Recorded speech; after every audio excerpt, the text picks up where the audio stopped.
మీ business ఏదైనా మీ ఊర్లో promotion చేయాలంటే అది సుమన్ టీవీతోనే సాధ్యం. ఇప్పుడే సంప్రదించండి. Right, welcome to Suman TV. నేను మీ చందు యాదవ్. సో ఇప్పుడు ప్రస్తుతం ఎగ్జామ్ సీజన్ నడుస్తుంది. పిల్లలందరూ కూడా ప్రిపేర్ అవుతూ ఉన్నారు. సో ఈ మధ్యకాలంలో చూసుకుంటే ఎగ్జామ్ రాసి వచ్చి ఎగ్జామ్ సరిగా రాయలేదని చెప్పి ఘటనలు చాలా చూస్తూనే ఉన్నాము. సో ఎందువల్ల పిల్లలు ఆ విధంగా చేస్తూ ఉన్నారు?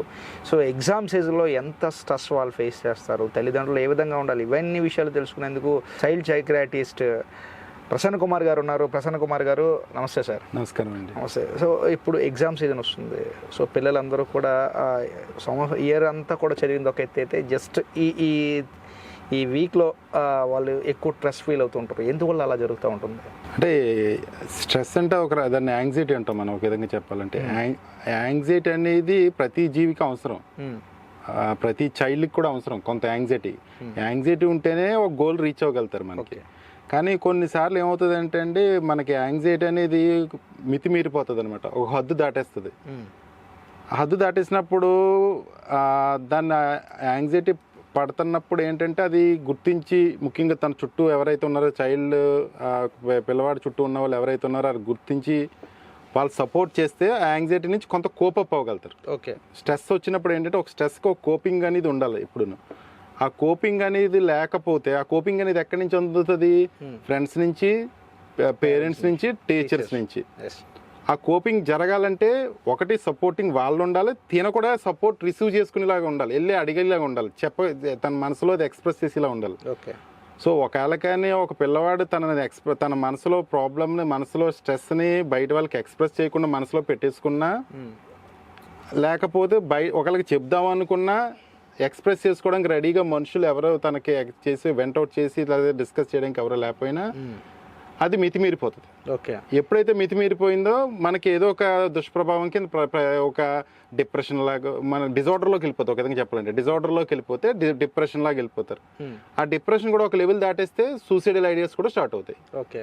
సో అది మనం ఆ స్టార్టింగ్లోనే గుర్తిస్తే ఆ స్టేజ్ దాకా వెళ్ళే సమస్య రాదు మనకి. ఈ సినారియోలో పిల్లలకి సో తల్లిదండ్రుల నుంచి కానీ, టీచర్స్ నుంచి కానీ, కో ఫ్రెండ్స్ నుంచి కానీ ఎటువంటి సపోర్ట్ వాళ్ళకి ఉండాలి? ఇప్పుడు ఒకటండి, ఎగ్జామ్ అనేది ఎవరికైనా స్ట్రెస్సే. ఎగ్జామ్ ఎవరు స్ట్రెస్ పడుతూనే ఉంటారు. ఎగ్జామ్ అనేది స్ట్రెస్ లేకుండా ఎగ్జామ్ జరగదు యాక్చువల్గా. కానీ ఎగ్జామ్ వచ్చి ముందే దానికి ఒక ప్రణాళిక అనేది ఉండాలి ప్రతి పిల్లవాడికి. టీచర్స్కే కానీ పిల్లలకే కానీ ఒక ప్రణాళిక అంటే ఒక టైం టేబుల్ అనేది. అంటే చాలామంది ఏమవుతుందంటే లాస్ట్ మినిట్లో మొదలు పెడతారు చదవడం. అలా కాకుండా ముందు నుంచి ఒక డిసిప్లిన్ ప్రకారంగా ఒక టైం టేబుల్ వేసుకుని, అందులో టైం టేబుల్ అంటే ఎవ్రీడే ఇంటికి స్కూల్లో టైం టేబులే కాకుండా ఇంట్లో కూడా టైం టేబుల్ వేసుకోవాలి. అందులో ఏదైతే డిఫికల్ట్ సబ్జెక్ట్స్ ఉన్నాయో దానికి ఎక్కువ టైం వెచ్చించేలాగా చూడాలి. డిఫికల్ట్ సబ్జెక్ట్స్కి ఎక్కువ ట్యూషన్స్ పెట్టించుకోవడం, అర్థమని కొద్దిగా ఫ్యామిలీ మెంబర్స్తో డిస్కస్ చేయడం, ఇలాంటి సింపుల్ థింగ్స్ తీసుకున్నా కూడా ప్రణాళికబద్ధంగా చదివితే చివరికి వచ్చినప్పటికీ ఇబ్బంది రాదు వాళ్ళకి. ఫస్ట్ థింగ్ అదే ప్రతి టీచర్ చెప్తారు. సెకండ్ థింగ్ ఏంటంటే చదువుకున్నది ప్రతిదీ కూడా నోట్స్ రాసుకోవాలి. ఏదైనా, ఎందుకంటే మనకు చదువుతున్న ఒక లెసన్ ఉందనుకోండి, లెసన్ చదువుతున్నప్పుడు ఏమవుతుంది, బోల్ అంత మెటీరియల్ ఉంటుంది, అందులో కొంత అర్థం అవుతున్నట్టు ఉంటుంది, కొన్ని ఇంపార్టెంట్ మళ్ళీ గుర్తుండవన్నీ ఈ పాయింట్స్ని నోట్స్ రాసుకోవడం అనేది చాలా మంచి అలవాటు యాక్చువల్గా. ఎందుకంటే అప్పుడు ఎగ్జామ్ టైంలో ఒకసారి నోట్స్ చదువుకుంటే ఫాస్ట్గా కవర్ అయిపోతుంది. థర్డ్ థింగ్ ఏంటంటే చదువుతున్నప్పుడు కొంతమందికి చదువుతున్నా కూడా మనసుకి లగ్నం అవ్వదు. దాన్ని చదువుతారు కానీ మనసుకి లగ్నం అవ్వట్లేదు. అవి ఎప్పుడు అవుతాయి? అవి యూజువల్గా ఒకరోజు హాల్లో కూర్చుని పక్కన టీవీ ఆడుతుంది అనుకోండి, అప్పుడు చదువుతున్న లగ్నం అవ్వదు. సో డిస్ట్రాక్షన్స్ లేకుండా చూడాలి. అంటే యూజువల్గా ప్రతి పేరెంట్ కూడా పిల్లవాడికి తనకంటూ ఒక స్టడీ ఎన్విరాన్మెంట్ రూమ్ లాగా ఒకటి క్రియేట్ చేయగలిగితే, అది ఇప్పుడు ఉన్న ఇంట్లోనే ఏదో స్పెషల్గా మనం రూమ్ ఇవ్వలేము కానీ, కొన్నిసార్లు ఇవ్వలేరు కానీ, ఉన్న రూమ్లోనే తనకి ఆ డిస్ట్రాక్షన్ లేని విధంగా ఒక స్పేస్ పర్టికులర్ ఎవ్రీడే ఒకే చోట ఉండేలాగా పెట్టుకుని ఒక అలవాట్లా క్రియేట్ చేయాలి పేరెంట్స్ పరంగా. అది ఒకటి చేస్తూ తన రెగ్యులర్గా ఒక చోట చదువుకుంటూ అట్ ది సేమ్ టైం నిద్ర, ఆ టైంకి నిద్ర అనేది ఉండాలి. నిద్ర ఉంటేనే మనకు మైండ్ అనేది ఫోకస్గా పనిచేయగలుగుతుంది. నిద్ర కరెక్ట్గా ఉండాలి. ఫుడ్ కూడాను ముఖ్యంగా ఎగ్జామ్ టైం దగ్గరికి వచ్చే కొద్దీ ఈజీ డైజెస్టబుల్ ఫుడ్ ఉండాలి. ఎందుకంటే ఎగ్జామ్ టైంలో ఎలా ఉంటుందంటే యాంగ్జైటీ పెరిగే కొద్దీ ఆకలి తగ్గిపోతుంటుంది. నిద్ర లేకపోయినప్పుడు కూడా ఆకలి తగ్గిపోతుంటుంది. సో అలాంటప్పుడు ఏంటంటే ఫుడ్ కూడా తినలేరు వాళ్ళు. తిన్నా కూడా మా ఇండైజెషన్ లాగా అయిపోయే అవకాశాలు కూడా ఉంటాయి. యాంగ్జైటీ పెరిగి కొద్దీ గట్ మొటిలిటీ ఒకసారి పెరిగిపోతూ ఉంటుంది. సో లూజ్ మోషన్స్ లాగా ఇలాంటి ఇష్యూలు కూడా రావచ్చు ఒకసారి. సో అందుకు ఏంటంటే ఇవన్నీ యాంగ్జైటీలో ప్రాబ్లమ్స్ కాబట్టి అంత లెవెల్ యాంగ్జైటీ వెళ్ళకుండా ముందే స్ట్రెస్కి one of the main principle ఏంటంటే స్ట్రెస్ తగ్గించుకోవాలంటే డిసిప్లినింగ్ అంటారు. ఓకే, అంటే నీ ఎప్పుడు ఎక్కువ ప్రాబ్లమ్స్ ఉన్నాయనుకోండి స్ట్రెస్ వచ్చేస్తుంది. అలా కాకుండా దీనికి ఇది అని మనం ముందుగానే ఒక ఛానలైజ్ చేసి ఒక పంక్చువాలిటీ మెయింటైన్ చేయగలిగితే స్ట్రెస్ పడం మనం. ఓకే, సో ముందుగానే మనం ఆర్గనైజింగ్గా చేసుకుని ఆర్గనైజింగ్ కూడా ఏ డిఫికల్ట్ సబ్జెక్ట్స్ ప్రతి ఒక్కరికి ఒక్కటి సబ్జెక్ట్ అందరూ 100% అన్ని సబ్జెక్టులు పర్ఫెక్ట్గా ఉండరు. ఉన్న సబ్జెక్టులని డిఫికల్ట్ సబ్జెక్ట్కి ఎక్కువ కేటాయించి టీచర్లని ట్యూషన్ అది పెట్టించుకోవడం, లేకపోతే ఉన్న టీచర్లను రిపీటెడ్గా పేరెంట్స్ వెళ్ళి మా అబ్బాయికి ఇది కష్టంగా ఉంది చెప్పండి ప్రతి టీచర్ చెప్తారు కదండి ఎవరైనా. సో ఆ పేరెంట్స్ కూడా ఎందులో వెనకబడిపోతున్నాడో గమనించుకుంటూ ముందుకు తీసుకెళ్తే వాళ్ళు చాలా మంది స్ట్రెస్ లేకుండా ఉంటారు. ఇప్పుడు మనం చూస్తున్నాం అంటే చాలా మంది పేరెంట్స్ పిల్లల్ని వేరే వాళ్ళతో కంపేర్ చేసుకుంటారు. సో కంపారిజన్ కూడా కొంతవరకు కంపారిజన్ చేయకూడదు. ఎందుకంటే నేను ఒకటి చెప్తాను, ప్రతి పిల్లవాడు యూనిక్ అంటే ఒక్కొక్కరికి ఒక్కొక్క ఎబిలిటీస్ ఉంటాయి. ఒక పిల్లవాడు తీసుకుంటే ఒక అబ్బాయికి బాగా మెమరీ బాగుండొచ్చు, కానీ ఆ మెమరీ ఉండటం వల్ల బాగా చదివి గుర్తుంచుకోగలుగుతారు. కానీ చెప్పమంటే మాటల రూపంలో ఎక్స్ప్రెషన్ స్కిల్స్ తక్కువ ఉండొచ్చు. కొంతమందికి ఎక్స్ప్రెషన్ స్కిల్స్ బాగుంటాయి కానీ చెప్పలేదు. కొంతమంది అంటే ఎనలైజింగ్ బాగుంటుంది. అంటే ఒక సిచ్యువేషన్ ఇస్తే అది ఎందుకు అవుతుంది ఎలా అవుతుంది అనేది చేయగలుగుతారు, కానీ గుర్తుంచుకోమంటే అంత ఎక్కువ గుర్తుంచుకోలేకపోతే. కొంతమందికి లెక్కల్లో మైండ్లోనే క్యాలిక్యులేట్ చేయగలుగుతారు. కొంతమంది ఆర్టిస్టిక్ స్కిల్స్ ఎక్కువ ఉంటాయి. ఇప్పుడు మనకి దేశంలో అయితే అంత ఆర్టిస్టిక్ అంత ఇవ్వరు, కానీ అబ్రాడ్లో ప్రతి చోట ఆర్టిస్టిక్ స్కిల్స్ చాలా ఇంపార్టెంట్. కొన్ని చోట్ల ఆర్టిస్టులు ఎంత వాల్యూ ఉంటుంది అంటే అంత వాల్యూ ఉంటుంది. సో కొంతమంది ఆర్టిస్టిక్ స్కిల్స్ ఉంటాయి. సో బ్రెయిన్లో ఒక్కొక్క ఏరియాకి బట్టి ఒక్కొక్క స్కిల్స్ డెవలప్మెంట్ ఉంటుంది. సో పిల్లవాడిని ఏదో ఒక మ్యాథ్స్ సరిగ్గా మెమరీ లేదనో మనం ఫోకస్ చేయకుండా అన్ని ఎబిలిటీస్ని చూసేలా ఉండాలి. మెయిన్ థింగ్ ఏంటంటే పేరెంట్స్ ఒక దాంట్లో వెనకబడిపోతున్నాడు అంటే తనకి వేరే దాంట్లో ఇంకో దాంట్లో స్ట్రెంత్ ఉంటుంది ఖచ్చితంగా. ప్రతి చైల్డ్కి ఒక చోట కొద్దిగా తక్కువ ఉంటే ఇంకో ఎబిలిటీ ఎక్కువ ఉంటుంది. ఏ ఎబిలిటీ ఎక్కువ ఉంది అనేది పిల్లవాడు ఎదుగుతున్నప్పుడు పేరెంట్స్ గ్రహించి అందులో పెట్టగలిగితే వాళ్ళు రాణించగలుగుతారు ఆ ఫీల్డ్లో. ఇప్పుడు సచిన్ టెండూల్కర్కి పెద్ద అవార్డ్స్ ఎందుకు ఇస్తున్నారు? చదువారని కాదు కదా, తన ఎబిలిటీ ఒక పేరెంట్స్ అది గుర్తించి చిన్నప్పటి నుంచి ఆ ఫీల్డ్లో పెట్టడం వల్ల ఇచ్చారు. అలాగే అలాగే చాలా మంది ఏ ఫీల్డ్ అయినా తీసుకోవచ్చు. మనం ఏంటంటే పేరెంట్స్ గుర్తించి ఆ ఫీల్డ్లో పెడితే వాళ్ళ ఇంట్రెస్ట్ ఉంటుంది. పిల్లవాడికి ఏదైనా ఇష్టంతో చదవాలి, కష్టంతో కాదు కదండి. సో ఇష్టంగా చదివితే మాత్రం ఖచ్చితంగా రాణిస్తారు. కానీ చదువు అనేది ఏంటంటే ఉండి కొద్దీ సిలబస్ పెరగచ్చు, వాళ్ళకి ఈ క్లాసులు పెరిగి కొద్దీ మెటీరియల్ పెరిగిపోయినప్పుడు వాళ్ళ మైండ్కి ఎక్కించడం అనేది కష్టమైపోతుంటుంది ఒక్కొక్కసారి. అలాంటప్పుడు ఏంటంటే ఇలా డిసిప్లిన్ ప్రకారంగా చదవడం. ఇందులో ఈ మధ్యన మనం చూస్తూ ఉన్నాం అంటే వాడి స్కూల్కి వెళ్ళి ఇంట్రెస్ట్ ఉన్నా కూడా సరిగా లాంగ్వేజ్ రాక, సో తెలుగు వాడిని ఇంగ్లీష్ మీడియంలో జాయిన్ చేసేస్తే వాడికి అప్పటి వరకు షార్ప్ ఉన్నాడు కూడా ఇంగ్లీష్లోకి ఎప్పుడో కన్వర్ట్ చేసేటప్పుడు వాడు సరిగా అందుకోలేడు. అక్కడి నుంచి కూడా ఇదవుతుంది. బట్ టీచర్స్ కూడా ఇందులో కొంత అవునండి. ఇప్పుడు మీడియం మార్చుతారు, తర్వాత కరికులం మార్చుతారు, సిబిఎస్ఈ స్టేట్ నుంచి సిబిఎస్ఈ ఇలా మార్చినప్పుడు యూజువల్గా ఫస్ట్ ఒక 2 సంవత్సరాల్లో ఇంకా మిగతా పిల్లలతో పోలిస్తే వాళ్ళకి ఇంకా స్ట్రెస్ఫుల్లే. కానీ అలాంటప్పుడు పేరెంట్స్ చిల్డ్రన్ సపోర్ట్ చేస్తే ఇప్పుడు లాంగ్వేజ్ అనేది ఓన్లీ ఒక పార్టే. మెయిన్ పార్ట్ ఏంటంటే అది చదివి అందులో విషయం ఏంటనేది మైండ్లో ఎక్కించుకోవడం మెయిన్ పార్ట్ కదండి. లాంగ్వేజ్ అనేది అందుకు 1-2 ఇయర్స్ కష్టంగా ఉంటుంది. అది ఒకవేళ కానీ పేరెంట్స్ నుంచి పిల్లల నుంచి సహాయం చేయగలిగితే కోపప్ అయిపోతారు. ఇప్పుడు సపోజ్ మనం ఆంధ్రప్రదేశ్లో ఉన్నాం. ఇప్పుడు మనం కొన్నాళ్ళు ఒకవేళ కానీ ఢిల్లీ వెళ్ళి ఉండాలనుకోండి, ఫస్ట్లో మనకి కష్టం అవుతుంది. తర్వాత నెమ్మదిగా హిందీ లాంగ్వేజ్ నేర్చుకుంటే అలవాటైపోతాం. 1-2 ఇయర్స్లో మనం కూడా నార్మల్ అయిపోతాం. ఇప్పుడు మన వాళ్ళు వెళ్ళి ప్రపంచంలో అన్ని చోట్ల తిరిగి సక్సెస్ఫుల్ అవుతున్నారు, అక్కడ లాంగ్వేజ్ అడాప్ట్ చేసుకుంటున్నారు. సో అంటే లాంగ్వేజ్ అనేది పెద్ద ప్రాబ్లం కాదు. కాకపోతే ఇనీషియల్గా అయితే మారుతున్నప్పుడు ప్రతి ఒక్కరికి కొద్దిగా ఇష్యూస్ వస్తాయి. కాకపోతే ఇక అడ్జస్ట్ అవ్వడానికి పేరెంట్స్ టీచర్స్ హెల్ప్ చేయగలిగితే ఫస్ట్ ఒక 1-2 ఇయర్స్ మీడియం మారినప్పుడు ఇబ్బంది వస్తాయి, కానీ తర్వాత ఖచ్చితంగా తట్టుకోగలుగుతారు. ఎవరు తట్టుకోలేరంటే కొన్ని ప్రాబ్లమ్స్ ఉంటాయి. ఏంటంటే ఇప్పుడు నేను చైల్డ్ సైకాట్రిస్ట్కి చెప్పేది ఏంటంటే కొంతమందికి ADHD అనే ఒక ప్రాబ్లం ఉంటుంది. అంటే ఏంటంటే చదువుతున్నప్పుడు మనసు లగ్నం పెట్టలేరు. AD అంటే అటెన్షన్ లేదు అని, అటెన్షన్ డెఫిసిట్ అంటే ఫోకస్ కాన్సన్ట్రేషన్ పెట్టలేరని. సో అలాంటి వాళ్ళు ఏంటంటే ఇప్పుడు మనం ఇప్పుడు మనం ఒక పుస్తకం ఇచ్చి చదవమన్నాం అనుకోండి, ఒక 15 నిమిషాలు 20 నిమిషాల దాకా చదివేయగలుగుతాం ఫోకస్ పెట్టి. తర్వాత మనకి ఇంకా తర్వాత మైండ్కి ఎక్కదు కదండి. మ్యాక్సిమం మనకి 40 మినిట్స్ వరకు పెట్టగలుగుతాం ఫోకస్ పెట్టి. ఒక లెక్చర్ వినాలన్నా కూడా 40 మినిట్స్ దాకా పెట్టగలుగుతాం. ఈ పిల్లలకి ఏమవుతుందంటే 10 నిమిషాలు అనగానే ఇంకా బోర్ కొట్టేస్తుంది. ఇంకా కొంతమందికి 5 నిమిషాలకి ఇంకా బోర్ కొట్టేస్తుంది. ఎలా బోర్ కొడుతుంది అంటే ఇంక పెడతారు కానీ మైండ్కి ఇంక ఎక్కదు. సో అలాంటప్పుడు ఏమవుతుందంటే నేను డిస్ట్రాక్ట్ అయ్యి వీళ్ళు ఏం చేస్తున్నారు, పక్కన వాళ్ళు ఏం చేస్తున్నారు అలా డిస్ట్రాక్ట్ అయిపోతుంటారు.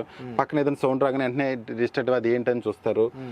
సో ఈ చదువుదాం అనుకుని పేరెంట్స్ చదవాలని మనసులో ఉన్నా కూడా మైండ్ రిసీవ్ చేసుకోదన్నమాట. చుట్టూ మెయిన్ థింగ్ ఏంటంటే అది బ్రెయిన్లోనూ కెమికల్స్ ఉంటాయి. మనకి బ్రెయిన్లోనూ డాపమిన్ అనే ఒక కెమికల్ ఉంటుంది, నారెపినెఫ్రిన్ అనే కెమికల్స్ ఉంటాయి. ఈ కెమికల్స్ ఉంటేనే ఉండడం వల్లే మన బ్రెయిన్ నార్మల్గా అందరికీ ఉంటాయి. ఆ కెమికల్స్ ఉండటం వల్ల ఏంటంటే కుదురుగా ఉండి ఏదైనా లగ్నం పెట్టి ఏదైనా ఒక ఒబ్బడిగా పద్ధతిగా ఆర్గనైజింగ్గా చేసుకుంటూ తర్వాత మనసులో ఒకటి అనిపించినా కూడా టకటకా మన ఆతూర్తగా కాకుండా ఆలోచించి ఒక నిదానంగా ఉండడానికి హెల్ప్ చేస్తాయి ఈ కెమికల్స్. ఓకే. కానీ కొంతమంది పిల్లల్లో మిగతా పిల్లలతో నార్మల్ పిల్లలతో పోలిస్తే ఆ కెమికల్ లెవెల్స్ కొన్ని తక్కువ ఉండొచ్చు. మన రీసెర్చ్ ఏం చెప్తుందంటే కొన్ని తక్కువ ఉండొచ్చు. అలాంటప్పుడు వీళ్ళు ఫోకస్ పెట్టలేరు, లగ్నం పెట్టలేరు, త్వరగా డిస్ట్రాక్ట్ అయిపోతుంటారు. ఎప్పుడు ఏదో ఫన్ కావాలనిపించినట్టు ఉంటుంది, ఏదో ఒక యాక్టివిటీ చేయాలనిపిస్తూ ఉంటుంది. అంటే కూర్చోబుద్ది ఇది ఫస్ట్ పాయింట్. అస్తమాను లేచి అలా తిరగడం లేకపోతే ఏదో పని చేస్తున్నట్టు ఉండటం కిందే ఉంటుంది. సో అలాంటి పిల్లలకి ఏంటంటే క్లాస్ రూమ్లో కూర్చోపెట్టిన ఎల్కేజీ టైంలో అయితే క్లాస్లో కూర్చోరు, అస్తమాను బయటకు వెళ్ళిపోతూ ఉంటారు వాళ్ళు. ఇంకా ఫోర్స్గా కాకపోతే ఫస్ట్ సెకండ్ థర్డ్ వచ్చినప్పటికి ఇంకా కూర్చోవడం మనసు అలవాటు అయినా కూడా మనసు కూర్చోవాలంటే ఎక్కువసేపు కూర్చోలేరు. 40 నిమిషాల పీరియడ్ అంటే ఒక 20 నిమిషాలు అవ్వగానే బోర్ కొట్టేసి టాయిలెట్కి వస్తుందనో వాటర్కి వెళ్ళాలనో ఇలాగా వంకలు చెప్పి కూడా వెళ్ళిపోతుంటారు పిల్లలు. ఎందువల్ల ఈ పిల్లలు ఇప్పుడు ఎగ్జామ్ టైంలో ఎందువల్ల ఎక్కువగా చనిపోతున్నారు? చిన్న చిన్న ఎగ్జామ్స్ రాసి వచ్చి ఫెయిల్ అవుతానేమో అని ఎందువల్ల చనిపోతున్నారు? దీన్ని కంట్రోల్ చేయాలని. సో అదే చెప్తున్నా. ఇప్పుడు ఒకటండి, ఇప్పుడు యూజువల్గా చదువుని తట్టుకోలేక ఇప్పుడు ఎప్పుడు ఆ లెవెల్కి వెళ్ళిపోతారు వాళ్ళు, ఇంకా నా వల్ల అవ్వదు, సూసైడ్ అనేది ఏంటి, నా వల్ల ఇంక అన్నీ నాకు ఇంకా దారే లేదు అనేలాగే కదండి. అంటే వాళ్ళు చదవాలనుకున్నా వాళ్ళు ఏమైనా చేద్దామని ప్రయత్నించినా కూడా వాళ్ళ వల్ల సక్సెస్ అవ్వట్లేదనే కదా. అది నేను రీచ్ అవ్వట్లేదు అనేది వాళ్ళకున్న మనసు నుంచి హోప్లెస్నెస్, సూసైడ్కి ముందు హోప్లెస్నెస్ వచ్చేస్తుంది. సో అది ఎప్పుడు వస్తుంది, వాళ్ళకి మించిన చదువు కింద ఉంటేనే కదా అది, వాళ్ళ మించిన చదువు కింద ఉంటేనే అది అవుతుంది. అది ఆ మించిన చదువు కింద ఎప్పుడు అవుతుంది? ఒకటి పేరెంట్స్ అంత ఒత్తిడినే పెట్టాలి, మీరు ఖచ్చితంగా నీకు రావాలి, నీకు ఈ ర్యాంక్ రావాలి అనేది ఒకటి. కొన్ని సినారియోస్లో ఏమవుద్దంటే కొంతమంది పిల్లలు చాలా అంబిషియస్గా ఉంటారు. అంటే పేరెంట్స్ వద్దులేనన్నా చదివినంత చదువు అని చెప్తారనమాట. వీళ్ళు ఏంటంటే అలా కాదు, నేను రీచ్ అవ్వాలనుకుంటారు. కానీ వాళ్ళ తెలివితేటలు అంత హై లెవెల్లో ఉండవు. మనం తెలివితేటలను ఐక్యూ అంటాం, ఇంటెలిజెన్స్ కోషన్స్ అంటాం. ఐక్యూ వాల్యూ బట్టే మన ఎనలైజింగ్ కానీ మన మెమరీ కానీ మనలో ఉండే పిల్లవాడి ప్రాసెసింగ్ కానీ అన్నీ ఉంటాయి అవి. సో ఎప్పుడైతే మనం ఈ ఐక్యూ వాల్యూస్ ఒకళ్ళకైనా తక్కువ ఉంటాయి, అంటే తక్కువ అంటే మరీ తక్కువ కదా, బోర్డర్ లైన్ ఇంటెలిజెన్స్ అంటాం కొంతమంది పిల్లలు. వాళ్ళు ఏంటంటే 5వ తరగతి వరకు బాగానే చదివేస్తారు. అక్కడి నుంచి ఏంటంటే చదవాలంటే కొద్దిగా కష్టమైన ఇస్తే అర్థం చేసుకోవడం కొద్ది టైం పట్టేస్తుంటుంది, టైం తీసుకుంటారు, చదువుతూ ఉంటారు, రోజంతా చదువుతూ ఉంటారు. కానీ అది కొన్ని అర్థం పెద్ద పేరాలు వచ్చేసినప్పటికీ దాన్ని అనలైజ్ చేసి దాన్ని, అంటే నేను ఇప్పుడు ఆన్సర్ రాయాలంటే అది మనం అర్థం చేసుకుని రాయాలి కదండి, అంత డీప్గా అర్థం చేసుకోలేరు, అనలైజ్ చేయలేకపోతారు. కానీ వాళ్ళు చదవాలనుకుంటారు, ఫస్ట్ ర్యాంక్ వచ్చేయాలనుకుంటున్నారు. పేరెంట్కి నేను బాగా చదవగలనని, నేను కష్టపడగలను అనుకుంటారు. కానీ ఒకసారి ఆ ఇంటెలిజెన్స్ సరిపడా అర్థం లేకపోతే రీచ్ అవ్వలేరు. సో అప్పుడు ఆ సంఘర్షణ అవుతుంది, నేను రాద్దాం అనుకున్నా రావట్లేదు అనేది ఒక సంఘర్షణ అవుతూ ఉంటుంది. అలాంటప్పుడు నేను ఎంత చదివినా అవ్వట్లేదని వేస్ట్ అవ్వచ్చు కదండి. అలాగే ఇప్పుడు ADHD పిల్లలని చెప్పాను నేను, ఏదైతే ఫోకస్ ఉండదో పిల్లలకి, ఫోకస్ అంటే బ్రెయిన్లో కొన్ని కెమికల్స్ తక్కువ ఉండటం వల్ల ఫోకస్ అనేది ఉండదని చెప్తున్నా. సో ఎప్పుడైతే ఉండదో వాళ్ళు చదువుదాం అనుకుంటారు, ర్యాంక్ వద్దాం అనుకున్నా కూడా వీళ్ళు ఎక్కువసేపు ఫోకస్ పెట్టలేరు. ఎప్పుడైతే ఫోకస్ పెట్టలేరో ఎంత చేద్దాం ఎగ్జామ్లో కూడా వాళ్ళు కొంతమంది పిల్లలు ఆన్సర్ పెద్ద ఆన్సర్ ఉందనుకోండి, సగం రాసినట్టు బోర్ కొట్టేస్తుంది. ఇంకా వచ్చినా కూడా ఆన్సర్ అంతా వచ్చినా కూడా రాయాలన్నా కూడా సహనం ఉండదు, ఓర్పు సహనం ఉండదు. సగం రాసేసి ఇంక చాలే ఇంకా ఏదో అవుతుంది అని ఇలా కూడా వచ్చేసి పిల్లలు ఉంటారు కొంతమంది. సో ఇలాంటి హైపర్ యాక్టివ్ పిల్లలు ఉన్నా, లేకపోతే ఇంటెలిజెన్స్ కొద్దిగా తక్కువ ఉన్నా, బోర్డర్ లైన్ ఇంటెలిజెన్స్ తక్కువ ఉన్నా, తర్వాత కొంతమంది పిల్లలు డిస్లెక్సియా అంటారు. డిస్లెక్సియా అంటే మీకు ఈజీగా అర్థం అని చెప్తాను. ఇప్పుడు మనం ఒక రంగు గుర్తించాలి, లేకపోతే ఒక మొహం ఫేస్ గుర్తించాలంటే బ్రెయిన్లో ఒక ఏరియా పనిచేయాలన్నమాట. ఆ ఏరియా పనిచేస్తేనే మొహాలను గుర్తించగలుగుతాం. రంగులను గుర్తించాలన్నా ఒక బ్రెయిన్లో విజన్ ఏరియా పనిచేస్తేనే ఆక్సిపిటల్ అంటాం మనం, అది పనిచేస్తేనే మనుషులను గుర్తుపట్టడం. ఇలా అలాగా మాటలు రావాలంటే బ్రెయిన్లో ఒక పార్ట్. సో అలాగే ఒక్కో పార్ట్ ఒక పని చేస్తుంది. అక్షరాలు గుర్తించడానికి కూడా బ్రెయిన్లో కొన్ని ఏరియాస్ ఉంటాయి. కొంతమంది పిల్లలకి ఇవి సరిగ్గా డెవలప్మెంట్ ఉండదు. ఉండకపోతే అప్పుడు ఏమవుతుందంటే వాళ్ళ అక్షరాలు గుర్తించడం కూడా చాలా ఇబ్బంది అవుతుంటుంది. అలాంటప్పుడు ఏమవుతుంది, స్టార్టింగ్ ఎల్కేజీలోనే ఏబిసిడీలు రాసేటప్పుడే బీకి డీకి కన్ఫ్యూజ్ అయిపోతారు. బి అంటే ఇలాగా, డి అంటే ఇలాగే తిరగేసి మరగేసేస్తూ ఉంటారు యాక్చువల్గా. అలాంటప్పుడు వాళ్ళని ఇంకా ముందుగా పంపిస్తే అది చిన్నప్పుడే గుర్తించగలితే వీళ్ళకి అక్షరాలు గుర్తించడంలో ఇబ్బంది ఉంది, అక్షరాలు రాయటంలో ఇబ్బంది ఉంది, అక్షరాలు గుర్తించడంలో ఇబ్బంది ఉందని గుర్తిస్తే వాళ్ళకి మనం రెమిడియేషన్ ఇస్తే వాళ్ళు కోపప్ అయిపోయి చాలా వరకు నార్మల్ అవుతారు. కానీ చాలా మంది గుర్తించలేరు. అది పేరెంట్స్ గుర్తించట్లేదు, టీచర్స్ గుర్తించలేరు. వాళ్ళని ప్రమోట్ అయితే చేసేస్తారు. నెక్స్ట్ వచ్చినప్పుడు ఏమవుతాయంటే స్పెల్లింగ్స్ వచ్చేస్తాయి. ఎప్పుడైతే స్పెల్లింగ్స్ వస్తాయో ఈ అక్షరాలు రాని వాళ్ళు స్పెల్లింగ్లు కష్టం అవుతాయి. ఇంకా నెక్స్ట్ క్లాస్ వచ్చేసి వర్డ్స్, సెంటెన్సెస్, పేరాలు వచ్చేస్తాయి. వాళ్ళు ఎలా చదువుతారు, PADH అలా విడగొట్టి చదువుతుంటే అసలు ఒకసారి చదివి దాని అర్థం కూడా చదవలేకపోతారు కరెక్ట్గా. ఈ డిస్లెక్సియా ప్రాబ్లమ్ను గుర్తించగలిగితే మనం ముందుగానే ట్రీట్మెంట్ ఇప్పించగలిగితే మనం ఆ స్టేజ్కి తీసుకెళ్ళాలి. లేకపోతే ఏమవుతుంది అనుకుంటున్నారు, అది చదువుది అర్థం అవుతుంది వాళ్ళకి. చదవాలి, మార్క్స్ తెచ్చుకోవాలనుకుంటారు, కానీ ఎంత చదివినా కూడా అదేంటో దాని భావమే మైండ్కి ఎక్కకపోతే పైనే చదివేసి కొన్నాళ్ళ వరకు చిన్న ఆన్సర్లో పైకి చదివేసి అలా రాసేస్తారు. కానీ ఎప్పుడైతే మనం డీప్గా అనలైజ్ చదివి అర్థం చేసుకుని రాయవలసి లెవెల్కి 5th 6th వచ్చిందో కష్టపడిపోతారు. సో వాళ్ళని ఫోర్స్గా చదివించినా కూడా ఇంకా అర్థం అవుతుంది బోర్ కొడుతుంది. చదువు బోర్ కొడితే ఇంకా చదవలేరు. ఫైనల్గా ఇప్పుడు ఎగ్జామ్స్ వస్తున్నాయి కాబట్టి పిల్లలు స్ట్రెస్ ఫీల్ అవ్వకుండా, యాంగ్జైటీ ఫీల్ అవ్వకుండా ఎట్లా ప్రిపేర్ అయితే మంచిది అంటారు? ఒకటండి, స్ట్రెస్ యాంగ్జైటీ ఒకటి, గుడ్ ఫుడ్